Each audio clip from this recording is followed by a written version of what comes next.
کہ دودھ کا بھی دخل ہوتا ہے۔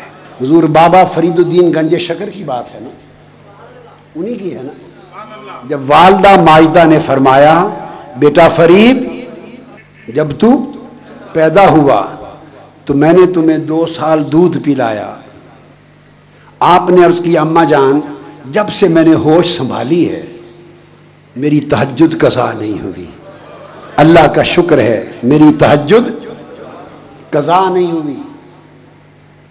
والدہ نے کہا بیٹا فرید اس میں تیرا کمال نہیں میرے دودھ کا کمال ہے، خدا کی قسم میں نے جتنی مدت تمہیں دودھ پلایا کبھی بے وضو دودھ نہیں پلایا تھا۔ حضرت خواجہ باقی باللہ رحمت اللہ علیہ، حضرت خواجہ کن کے شیخ ہیں؟ حضرت مجدد الفسانی قدس سر العزیز کے شیخ، انہوں نے فرمایا مقام فنا اور بقا پر بات کی کہ فنا کیا ہے اور بقا کیا ہے۔ کسی مرید نے طالب علم نے سوال کیا حضور ذرا فنا اور بقا مزید سمجھا دیں، فرمایا جو میرا جنازہ پڑھانے آئے گا اس سے پوچھ لینا۔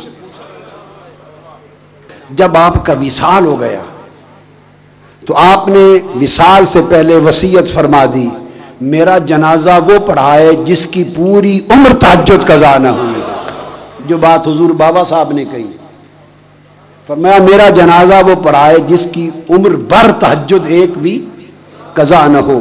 سب صلحاء اولیاء علماء قطاروں میں سر جھکا کے کھڑے تھے۔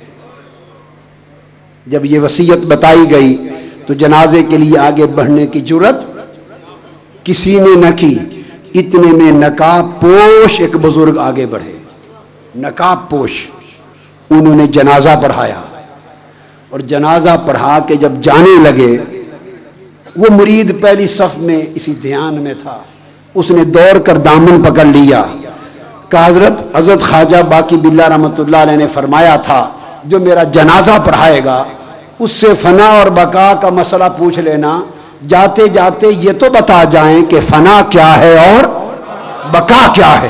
جب اس نے سوال کیا تو آپ نے چہرے سے نقاب پلٹ دیا، نقاب پلٹا تو خواجہ باقی باللہ خود تھے۔ اس نے پوچھا حضور یہ کیا ہے؟ فرمایا وہ جو لیٹا ہے وہ فنا ہے، یہ جو پڑھا کے جا رہا ہے یہ بقا ہے۔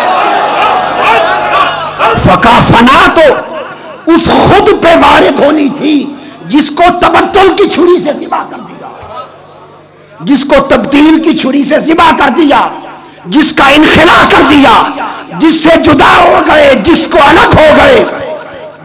فنا تو اس ذات پر وارد ہونی تھی جس کو زندگی میں الگ کر دیا، تو جس پر فنا تھی وہ تو الگ ہو گئی، وہ تو رہی نہیں۔ اب جب فنا کے تشخص کو مٹا دیا اب وہ لوگ صاحب بقا ہو جاتے ہیں۔